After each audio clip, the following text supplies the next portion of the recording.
ওই রাজু, চল না পিকনিক খাই। ওই পাড়ার নালটুরা কালকে খেয়েছে। হ্যাঁ রে রাজু, চল না। তোরা শফিকরা পায়েলা সবার সাথে একসাথে খাবো, কত মজা হবে।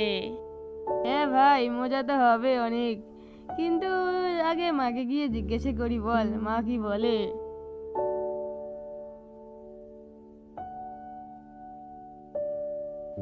তোর কি মনে হয় মা মা রাজি হবে? পিকনিক খেতে দিবে আমাদের?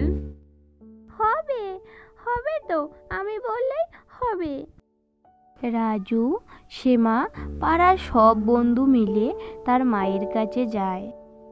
কি রে, কেন তোরা সবাই এখানে? কিছু হয়েছে কি?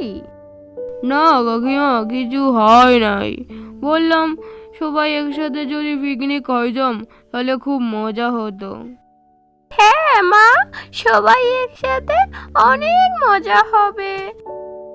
ঠিক আছে, হবে। বল কি লাগবে? হাফ কিলো চাল আর 50 টাকা, আর কিছু লাগবে না।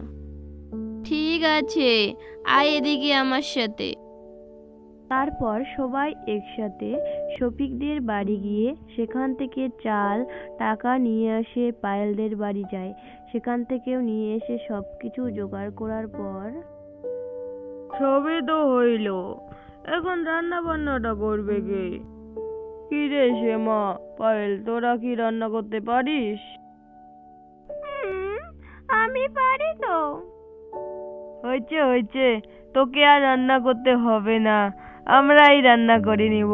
ও এখন কি কি রান্না বান্না হবে শুনি? খিচুড়ি? আর এই ঠান্ডা সন্ধ্যায় খিচুড়ির সাথে যদি হয় বেগুন ভাজি, আমার তো মনে হয় দারুণ হবে, বল।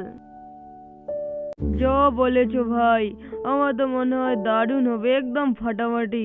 চল তাহলে শুরু করা যাক। শ্যামা আর পায়েল, তোরা দুজনে ওই তরকারিগুলো একটু কেটে দে তো।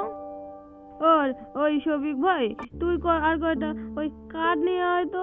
আমার মনে হয় আর কিছুটা কাঠ লাগবে, ওই খিচুড়ি রান্না করতে একটু বেশি জাল লাগে না? তারপরে সবাই রান্নাবান্না শেষ করে একসাথে খেতে বসে। আহ কি শান্তি, খিচুড়ি আর বেগুনি। আমাকে আরেকটা বেগুনি দে। আর আমাকে খিচুড়ি। আমাকে খিচুড়ি দে। আরে দিচ্ছি দিচ্ছি, তাড়াহুড়া করিস না, আস্তে আস্তে খা।